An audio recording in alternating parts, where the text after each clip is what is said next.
August 111তম জন্মদিন আমরা কলেজে পালন করেছি এবং আজকের ওনার প্রতিকৃতিতে ফুল দান করে আমরা আবারও মহারাজা বীর বিক্রমকে স্মরণ করছি।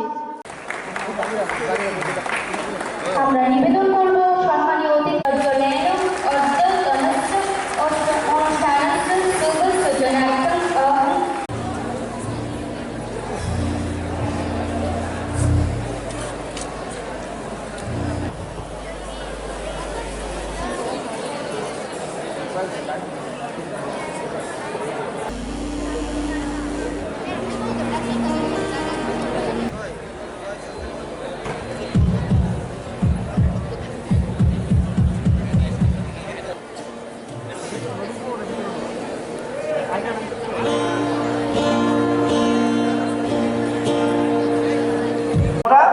শিক্ষা,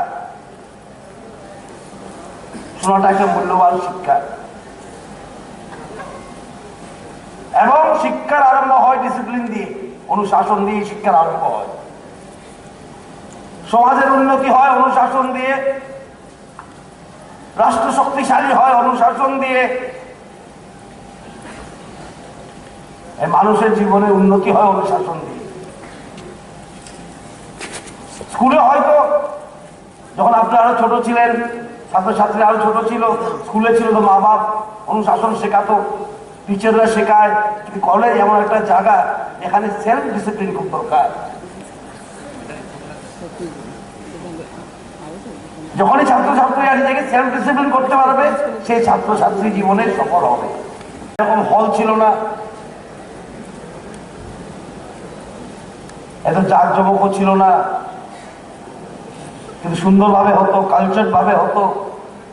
আজকেও দেখেছি সংস্কৃতি অ্যানাউন্সমেন্ট হয়েছে, আমাদের সময়ও সংস্কৃতি অ্যানাউন্সমেন্ট হতো।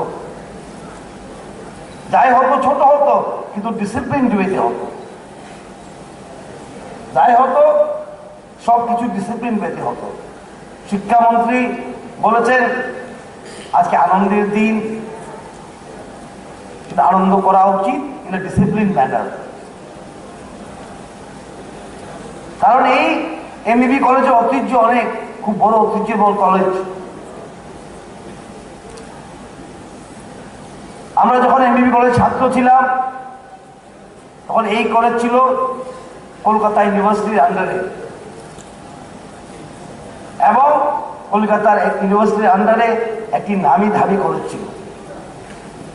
কলকাতা গেলে, ইউনিভার্সিটি গেলে সবাই বলতো এমবিবি কলেজ ছাত্র। আমরা গর্ববোধ করতাম।